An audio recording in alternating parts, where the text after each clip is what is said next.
विचारांचे अटल अखाड़ा की राणा स्थापना यशवंत 16वीं सर को शताब्दी में हुई थी। महर्षि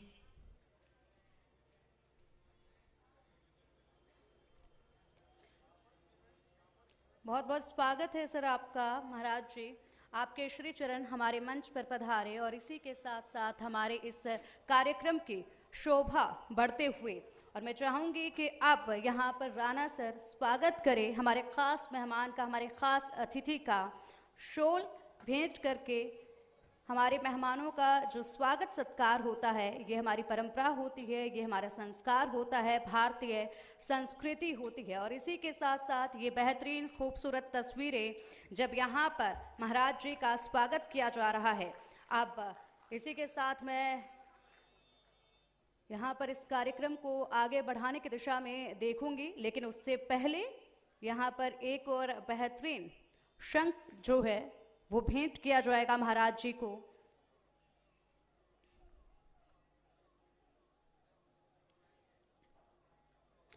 मंदिर की वो शंख ध्वनि बने भक्ति का सार, शीतल पावन मन करे देती शांति अपार। बहुत बहुत स्वागत है महाराज जी आपका। मैं अपने सहयोगी सुमित झा जी को बुलाना चाहूंगी और चाहूंगी कि वो इस सत्र को आगे बढ़ाएं और साथ ही साथ चर्चा करें तमाम उन बिंदुओं पर जो कि सनातन के लिए काफी महत्वपूर्ण हैं।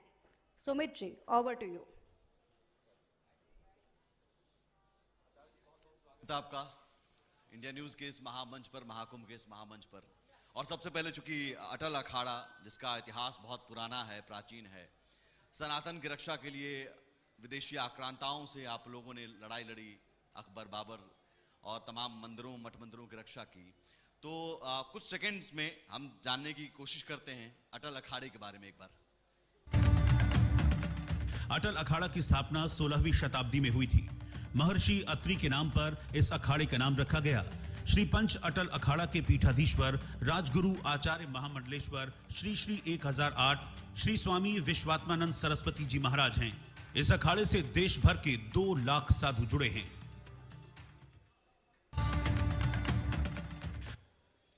तो ये श्री पंच अटल अखाड़ा जिनके पीठाधीश्वर हैं, और धर्म ध्वजा, चूंकि इस बातचीत का हमने मुद्दा रखा है आचार्य जी की सनातन में धर्म ध्वजा और श्री गणेश, चूंकि इष्ट देवता श्री गणेश हैं और किसी भी शुभ कार्य को करने से पहले भगवान श्री गणेश की आराधना की जाती है। तो आपसे समझना चाहूंगा सनातन में धर्म ध्वजा को लेकर, चूंकि इस ध्वजा को किसी कपड़े या कागज के टुकड़े के तौर पर हम नहीं देख सकते हैं। एक ध्वजा एक प्रतीक है, एकता का प्रतीक है, और इस ध्वजा की रक्षा के लिए ही तमाम साधु संतों ने लड़ाई लड़ी। इस ध्वजा का महत्व क्या? देखिए, हमारे जो सनातन परंपरा है, ध्वजा को इसमें साक्षात देवता का प्रतीक माना जाता है। इसीलिए पूरी रिस्पेक्ट के साथ, पूरे भाव के साथ, पूरी श्रद्धा देव पद्धति के साथ उसे हम स्थापित करते हैं। यज्ञों की रक्षा के लिए यज्ञ में सबसे पहले ध्वजारोहण किया जाता है। कोई हनुमान जी का प्रतीक, कोई गणेश जी का, कोई भगवान शिव का। तो इसी प्रकार से धर्म ध्वजा का भी धर्म का हम प्रतीक मानकर अखाड़ों के अंदर जो है स्थापना की जाती है सबसे पहले, और उसके बाद ही सभी कार्यक्रम प्रारंभ होते हैं।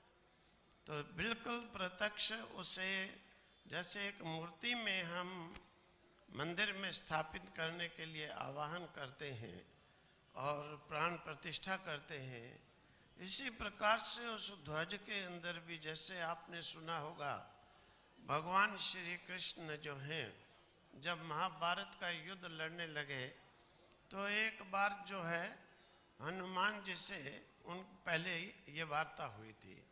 तो हनुमान जी ने कहा कि महाराज मैं अभी कहाँ पर? तो उन्होंने कहा जब हमारा युद्ध होगा उस समय हमारी ध्वजा पर आकर के बैठना। तो हनुमान जी उनकी ध्वजा पर बैठे थे। इसीलिए अर्जुन की सब जगह विजय विजय विजय हुई। हमारी भी ये धर्म ध्वजाएं जो हैं इसी प्रकार से देवता का प्रतीक होती हैं और प्रत्यक्ष उनमें एक मूर्ति के आवाहन की तरह से देवता का आवाहन किया जाता है, स्थापना की जाती है और समाप्ति पर विसर्जन भी किया जाता है। कुछ ध्वजा त्रिकोणीय, कुछ चतुष्कोणीय, उसके भी पीछे कई वजह हैं। उन वजहों के बारे में आप आचार्य जी ये शास्त्र अपनी अपनी जो है परंपराएं प्राचीन काल से चली आ रही हैं।